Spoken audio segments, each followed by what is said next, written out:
मेरे घर की नौकरानी, जिसका नाम दिव्या था, बहुत सुंदर थी। वह ऐसी लगती थी जैसे घर की मालकिन हो, लेकिन वह एक खास किस्म का जूता पहनती थी और उसे कभी नहीं उतारती थी। जब मैं उसे उतारने को कहती तो वह बहाना बनाकर कहती कि ये जूते मेरी माँ की निशानी है और मैं इन्हें खुद से अलग नहीं कर सकती। मुझे उसके जूतों से चिढ़ थी। एक रात मैं चुपके से उसके कमरे में गई तो वह गहरी नींद में सो रही थी। मैंने धीरे से उसके जूते उतारे तो यह देखकर मेरे होश उड़ गए कि उसके पैर उल्टे थे। ये कोई इंसान नहीं, कोई शैतानी जीव था। मैंने तुरंत उसे उठाया और घर से निकाल दिया। वह रोती रही, मिन्नतें करती रही, लेकिन मैंने उसकी एक न सुनी। मुझे यकीन हो गया था कि वह एक शैतानी आत्मा है। मैंने अपने पति रोहित को फोन किया और सारी बात बताई। रोहित ने भी मेरे फैसले का समर्थन किया और कहा कि हमें ऐसी किसी भी जीव को अपने घर में नहीं रखना चाहिए। मैंने चैन की सांस ली और उस दिन के बाद से हमारे घर में सुकून लौट आया।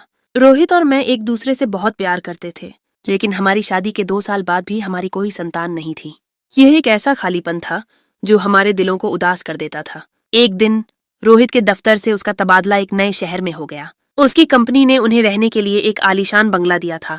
ये खबर सुनकर हम दोनों बहुत खुश हुए। हमने अपना सामान पैक किया और नए शहर की ओर निकल पड़े। नए शहर में पहुंचकर जब हमने वो बंगला देखा तो हम हैरान रह गए। ये एक बहुत बड़ा और पुराना बंगला था। बंगले का विशाल पोर्च जितना खूबसूरत था, उतना ही आंखों को चुभ रहा था।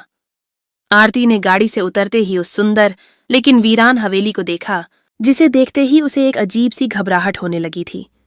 जब रोहित आरती के पास आया और उसके कंधे पर बांह डालते मुस्कुराते हुए बोला, अब बताइए पत्नी जी, क्या कह रही थी आप कि मुझे आपके साथ उस एक कमरे के फ्लैट में नहीं जाना, मुझे घर वालों के साथ रहना है। वह प्यार से उसकी नजर उतार रहा था, जबकि घर में कदम रखते ही आरती की हालत अजीब हो गई थी। कैसा लगा सरप्राइज? रोहित ने आरती के कान के पास फुसफुसाया। अजीब। आरती के एक शब्द के जवाब पर वह चौंका। क्या मतलब? अब यह मत कहना कि तुम्हें घर पसंद नहीं आया। मैं जानता हूं, ये तुम्हारे सपनों के घर से बहुत मिलता जुलता है। रोहित के प्यार से कहने पर आरती उसे घूरने लगी। रोहित, ये घर बहुत बड़ा है। जितनी आपकी तनख्वाह होगी उससे ज्यादा इस घर का किराया है। मेरे सपनों के घर को छोड़िए, आपकी कंपनी की तरफ से जो फ्लैट मिला है हम उसी में रह लेंगे। मेरी गुड़िया, ये कंपनी की तरफ से ही कोठी हमें मिली है। रोहित के खुशी से बताने पर आरती बेयकीनी से उसे देखने लगी। लगा ना झटका? मैं तुम्हारा यही एक्सप्रेशन देखना चाहता था। आरती की बेयकीनी को वह खुशी समझ रहा था, जबकि घर में कदम रखते ही आरती की हालत अजीब हो गई थी। आपकी कंपनी ने आपको इतना बड़ा बंगला क्यों दिया? रोहित, आपकी पोस्ट इतनी बड़ी भी नहीं है कि वे आपको कोठियां दे रहने को। आरती के हाव भाव बिगड़ने पर रोहित की मुस्कान रुक गई। तुम्हारा क्या मतलब है?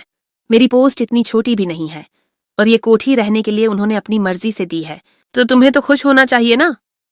आरती की यह बात उसे चुभी। वीडियो पर आगे बढ़ने से पहले यदि आपने हमारे चैनल को सब्सक्राइब नहीं किया है तो कृपया सब्सक्राइब करें और उसके बगल में घंटी को चालू करें। जब अचानक आरती के सिर पर मांस का एक टुकड़ा गिरा, वह जोर से चीख मारकर रोहित से चिपककर अचानक रोने लगी। वह देखिए, वह डर से उस मांस के टुकड़े की ओर इशारा करती कांपती आवाज में बोली। जब रोहित जोर से हंसा, ऊपर चीलें उड़ रही हैं यार, रोना तो उन्हें चाहिए, उनका खाना गिरा है और चिल्ला तुम रही हो। रोहित की बात पर उसने नजर ऊपर उठाकर आसमान को देखा और शर्मिंदगी से मुंह मोड़ लिया। वह कैसे बताती रोहित को कि उसका दिल उस समय उसे गवाही दे रहा था कि जो जैसा सीधा सादा दिख रहा है वैसा नहीं है। रोहित, आप खुद सोचिए, कंपनी वाले इतनी बड़ी कोठी हमें रहने को क्यों देंगे? मुझे नहीं रहना यहाँ। अब उनसे कहिए कि हमें कोई छोटा सा अपार्टमेंट दिला दें। वह जिद पर अड़ी थी। रोहित ने गंभीरता से उसे घूरा। एक बार देख तो लो, नसीब वालों को मिलती हैं ऐसी सहूलियतें। आरती को नाराजगी देता हुआ बोलता वह उसका हाथ पकड़कर उसे अंदर ले जाने लगा। आरती मजबूरी में उसके साथ खिंची अंदर जा रही थी। दिल की हालत और खराब होती जा रही थी। वह इस हवेली को देखकर खुश नहीं बल्कि डरी हुई थी। जब रोहित उसे अपने साथ लॉन में लाया, देखो कितना बड़ा लॉन है, अगर हमारे बच्चे होते तो उन्हें क्रिकेट के मैदान में जाने की जरूरत ही न पड़ती। तारीफों के पुल बांधता वह आरती को मनाने की कोशिश कर रहा था। इस बंजर जमीन को लॉन तो नहीं कहा जा सकता। लॉन की जमीन वाकई बंजर थी। पेड़ सूखे हुए थे, फूल पौधे कुछ भी नहीं थे, घास भी सूख चुकी थी। इतने समय से यहाँ कोई रह नहीं रहा, इसलिए ये हालत है यार। तुम तो किसी 2 साल के बच्चे की तरह बर्ताव कर रही हो। अभी जब हम यहाँ रहेंगे तो सब ठीक हो जाएगा। घर तो औरत ही संवारती है, तुम संवार देना। रोहित की बात पर वह न चाहते हुए भी चुप हो गई। रोहित उसका हाथ थपथपाता हुआ उसे अपने साथ अंदर ले गया। घर बेशक बहुत सुंदर था, किसी रियासत की महल जैसी कोठी थी। घर के लोहे के दरवाजे से अंदर दाखिल होते ही आरती ने बेताब होकर मुंह पर हाथ रख लिया। अंदर पुराने स्टाइल का आलीशान फर्नीचर सेट था। अंदर पत्थर की मूर्तियां भी खड़ी थीं और बड़ी बड़ी दीवार पर लगी पेंटिंग्स भी, जिन पर मिट्टी की एक परत पड़ी थी और जाले लटक रहे थे। उसे समझ नहीं आ रहा था कि यह सब रोहित को अजीब क्यों नहीं लग रहा। अगर वह अपनी सफलता से हटकर देखता तो उसे भी वह सब महसूस होता जैसा आरती को हो रहा था। रोहित, आपको हैरानी नहीं होती? इतनी आलीशान कोठी और वह भी इतने लंबे समय से बंद। यहाँ का माहौल देखकर लगता है जैसे सालों से बंद है। आरती की बात पर रोहित ने गुस्से से आरती को घूरा। ठीक है, अगर तुम मेरी सफलता से खुश नहीं हो तो मैं इसे वापस कर देता हूँ, वह गुस्से से कहता पलटने लगा था जब आरती ने उसका हाथ थाम लिया। मेरा वह मतलब नहीं है, मैं क्यों आपकी सफलता से नाखुश होऊंगी। मैं तो बस, वह कहते कहते रुक गई। मैं जानता हूँ नई जगह है, कोई साथ नहीं, अकेली हो इसलिए घबरा रही हो। सब ठीक हो जाएगा, तुम्हारा दिल जल्द इस कोठी में लग जाएगा और तुम मालकिन की तरह यहाँ रहोगी। रोहित के कहने पर वह धीरे से मुस्कुरा दी। लेकिन यह सब साफ कैसे होगा? मैं नहीं कर सकती इतना काम, वह घर को देखती बेबसी से बोली। यह आरती की तरफ से आखिरी कोशिश थी। आपको काम करना भी नहीं है, इसलिए फिक्र करने की जरूरत नहीं है।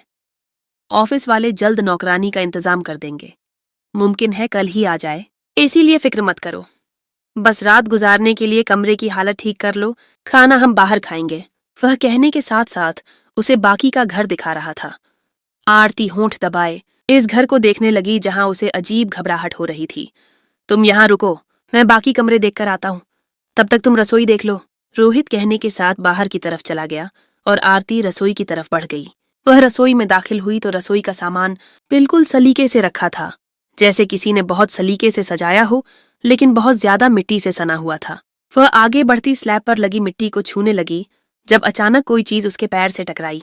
उसने देखा तो वह एक नींबू था। इस जगह पर जहां सालों से कोई नहीं रह रहा था, वहां बिल्कुल ताजा नींबू देखकर वह हैरान हुई। नीचे झुककर उसने नींबू उठाया।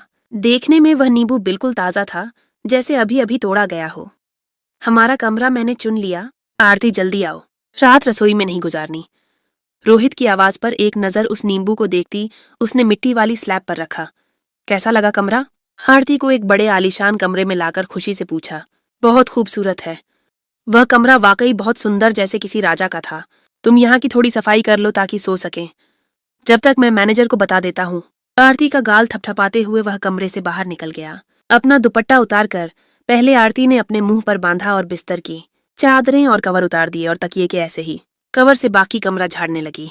झाड़ते झाड़ते वह शीशे तक आई जिस पर गहरी धूल जमी थी। उसने शीशे से मिट्टी झाड़ी और फिर गैलरी में सफाई का सामान तलाश करने लगी तो जरूरी सामान उसे वहीं मिल गया। वह लगातार कमरे की सफाई में लगी थी। रोहित न जाने कहाँ चला गया था। झाड़ू पोंछे के बाद वह कमरे की डस्टिंग करने लगी। जब गीले कपड़े से शीशा साफ करते वह शीशे में अपनी परछाई देखने लगी। वह न जाने क्यों खुद को गौर से देखती जा रही थी। उसे अपना आप पराया सा लग रहा था। जब वह एकटक अपनी परछाई को देखने लगी तो उसे ऐसा लगा जैसे उसके चेहरे पर स्याही लगी है, और फिर देखते ही देखते उसका पूरा चेहरा काला हो गया। मुंह खोले डर से उसने एक जोरदार चीख मारी और कमरे से बाहर भागी। कमरे के दरवाजे पर ही वह रोहित से टकराई, जो उसकी चीख सुनकर भागता हुआ उसके पास आया था। रोहित, मेरा चेहरा देखिए। मेरे चेहरे को क्या हो गया? वह डर से घबराकर जल्दी जल्दी कह रही थी।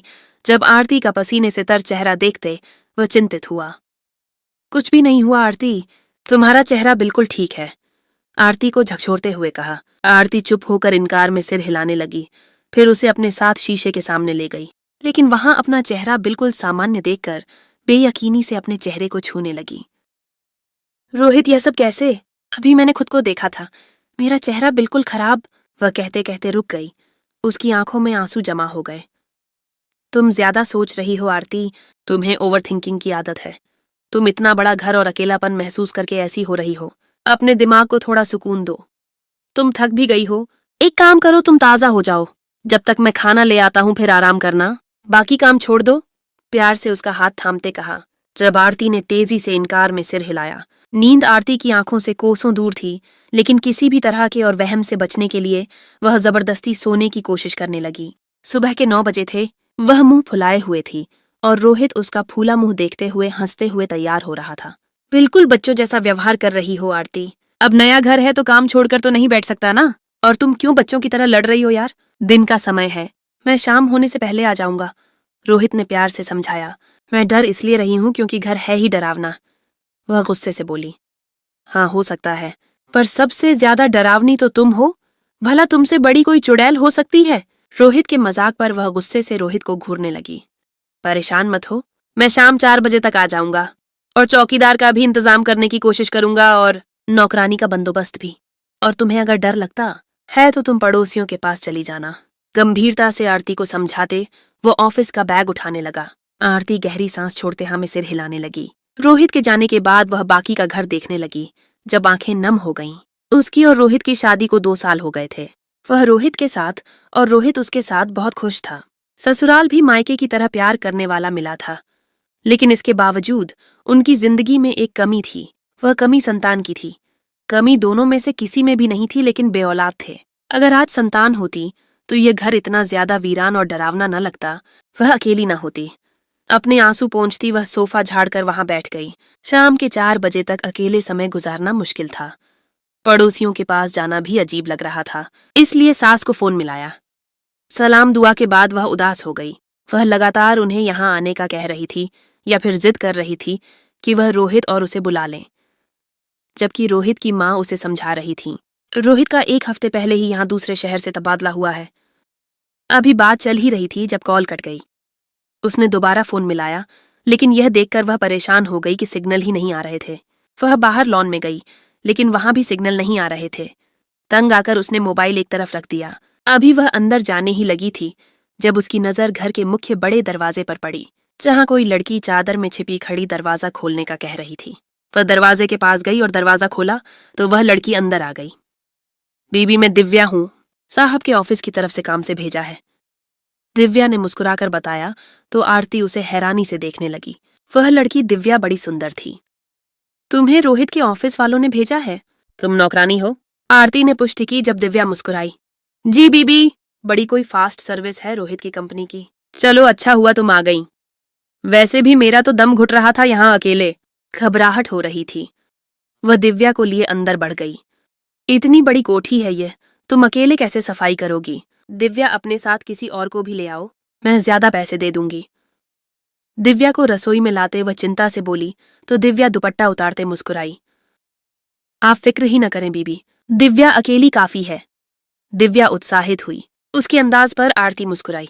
अच्छा तो चलो दिव्या का इम्तिहान ले लेते हैं कि दिव्या कितनी फुर्ती से काम करती है। मैं ताजा होने जा रही हूं, जब वापस आऊं तो मुझे दिव्या का कमाल नजर आए। दिव्या गहरी मुस्कुराई। बीबी जी, दिव्या को जादू की छड़ी कहते हैं, छुटकी बजाई और सब साफ। आरती ने मुस्कुराते उसे काम करने का कहा और खुद कमरे में चली गई।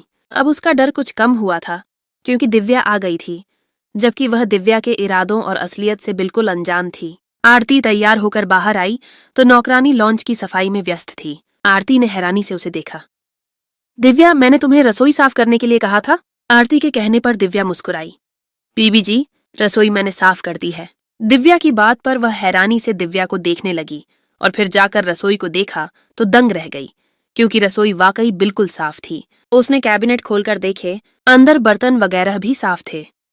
वह बेयकीनी से सारी रसोई देखने लगी, क्योंकि वह रसोई पूरी साफ करने में लगभग 1 दिन लगता। वह हैरानी से बाहर आई तो दिव्या लॉन्च की सफाई कर रही थी। वह होंठ दबाए चुप हो गई। या तो उसके काम करने की रफ्तार हल्की थी या फिर दिव्या के काम करने की रफ्तार बहुत तेज थी। वह यही सोच रही थी जब उसने हैरानी से दिव्या को देखा। उसके पैरों में जूते बहुत अनोखे थे। जितने लंबे आगे से थे उतने ही लंबे पीछे से थे, मोटे मोटे, बहुत अजीब से।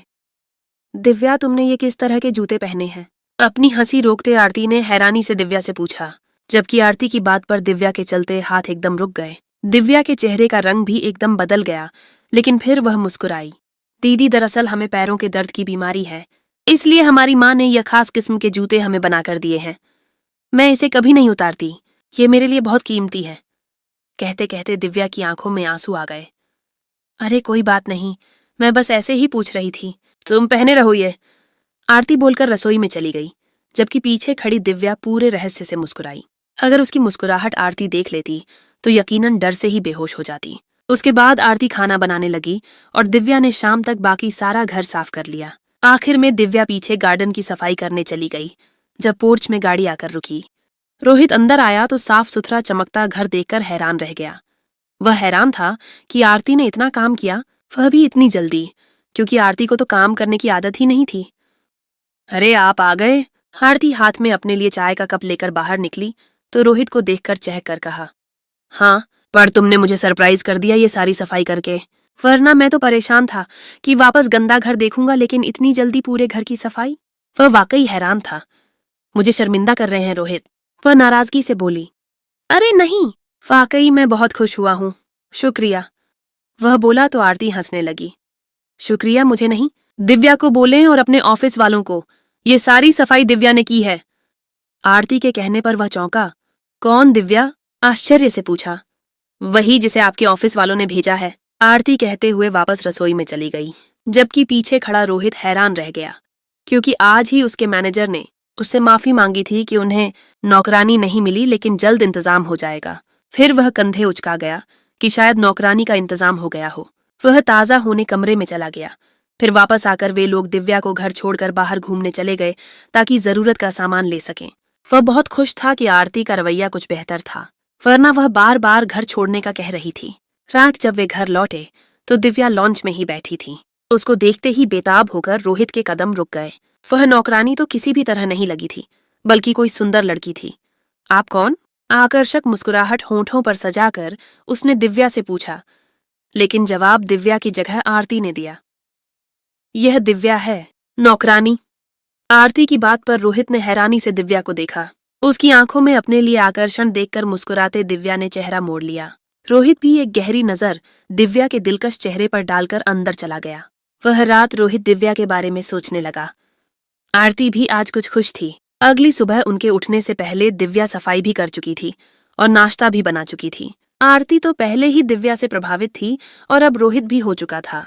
रोहित ऑफिस गया तो मैनेजर ने उसे खुशखबरी दी कि नौकरानी का इंतजाम हो चुका है, वह आज तक आ जाएगी।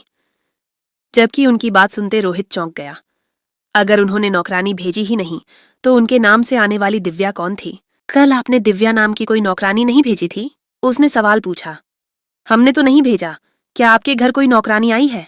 मैनेजर ने आश्चर्य से पूछा। हाँ, कल ही एक नौकरानी आई है। रोहित के कहने पर मैनेजर हंसा।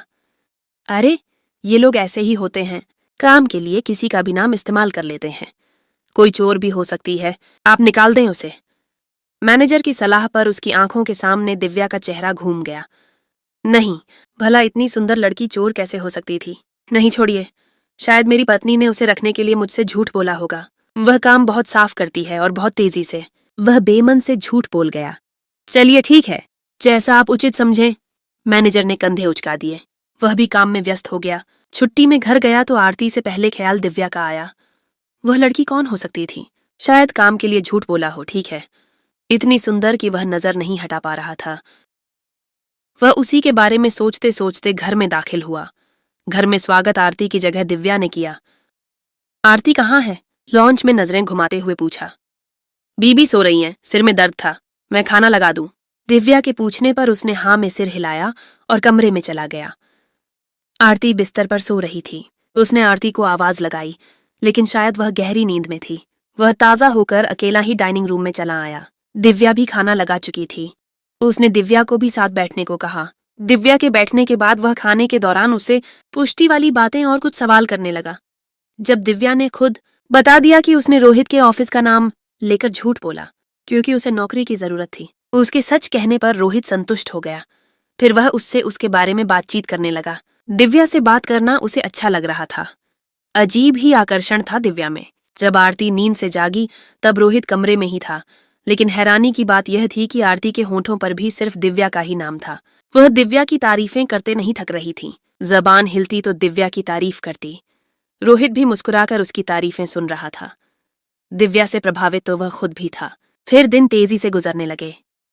पहले जो आरती हर वक्त वापस जाने की बात करती थी, अब बहुत ज्यादा खुश रहने लगी थी। हर वक्त दिव्या के गुण गाती। वहीं दूसरी तरफ रोहित भी दिव्या की सुंदरता से प्रभावित था। उसने अपने कदम दिव्या की तरफ नहीं बढ़ाए थे, क्योंकि आरती से प्यार आड़े था, लेकिन उसकी आंखों में साफ दिखाई देता था। जब कुछ दिन बाद अचानक सब बदल गया। रात के पहर रोहित की आंख खुली तो आरती कहीं नहीं थी। उसने बाथरूम में देखा, पर आरती बाथरूम में भी नहीं थी।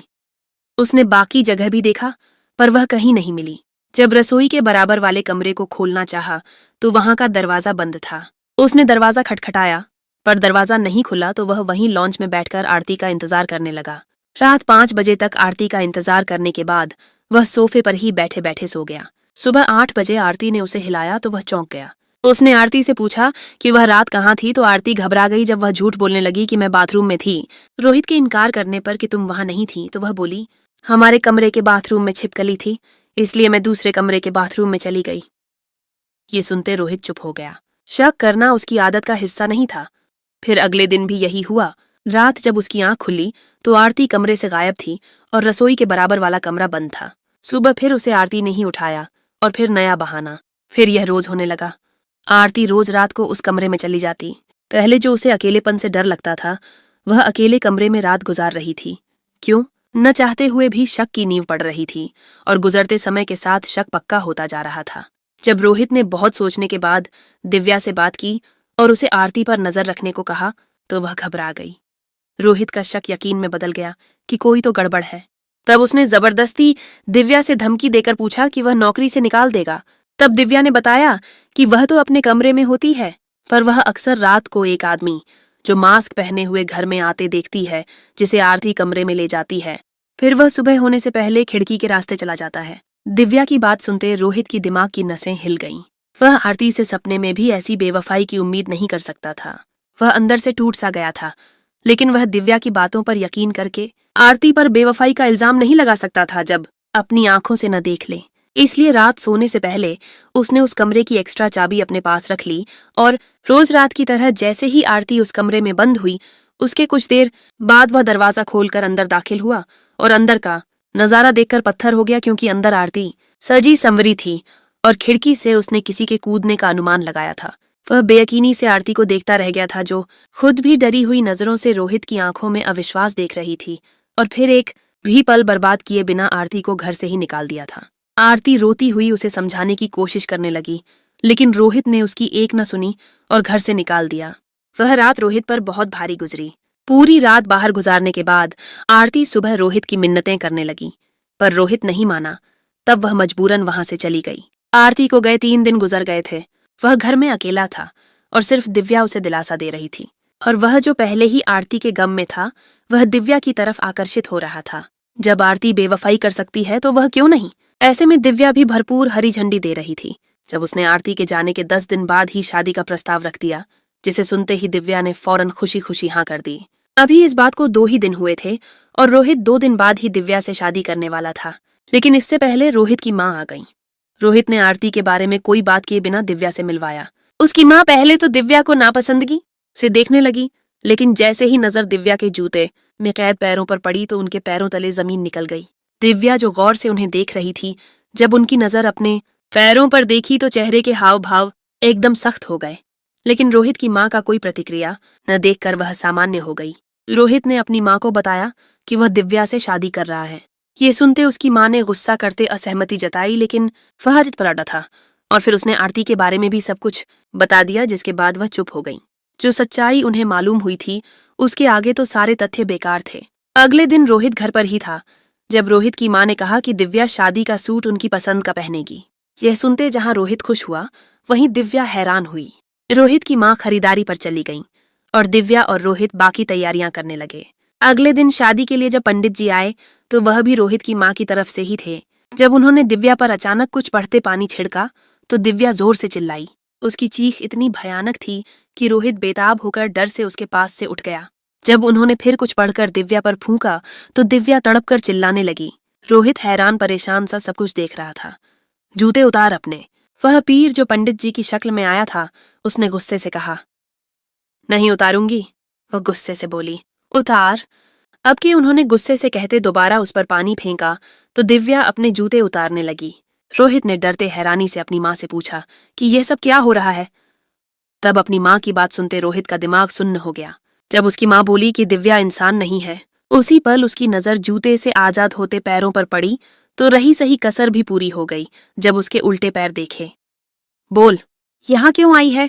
पीर साहब के सवाल पर वह हंसी और बोली, मैं यहाँ नहीं आई हूँ, ये लोग यहाँ आए थे। मैं तो सालों से यहाँ रहती हूँ। उसका कहना था कि रोहित कांप गया। क्या मकसद है तेरा? क्यों इस मासूम की जिंदगी बर्बाद करना चाहती है? उनका कहना था कि दिव्या ने मुस्कुराते हुए रोहित को देखा। रोहित की रूह कांप गई और वह आंखें मीच गया। जब दिव्या ने कहना शुरू किया, मेरा मकसद सिर्फ इनको यहाँ से भगाना था। मुझे नफरत है पति पत्नी की और उनकी मोहब्बत और शादी से। मैं इस घर में किसी को रहने नहीं देती, क्योंकि जब मैं खुश नहीं तो कोई और क्यों? जब मेरी शादी नहीं हुई, कोई मुझसे प्यार नहीं करता तो किसी और से क्यों? वह गुस्से से बोलते बोलते एकदम उदास हो गई और फिर वापस रोहित को देखती मुस्कुराई।